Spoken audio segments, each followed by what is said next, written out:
Hey, what's up guys? Welcome to Beepers. In here you will see mostly unboxing of online products, learn different kinds of geeks, tricks, and tips in electronics, gaming, and other cool related reviews. Today guys, meron tayong item na to.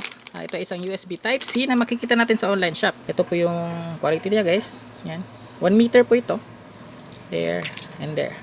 And then kung gusto natin gamitin, so ito, ipa-plug natin sa charger. Sak natin. Yan. Okay. Tapos, yung dulo, kuha tayo ng cellphone, saksak din natin sa USB. Pwede natin isaksak na ganito. Then, pwede rin yung pabaliktad. Actually, kung isaksak nyo siya guys, may umilaw. Yan po. Yan yung kinagandahan ng cellphone na to. At the same time, yung cellphone is data cable na rin. Hindi lang good for charging. So, that's all for now guys. Thank you for watching and don't forget to subscribe to my channel, Beepers. Bye-bye.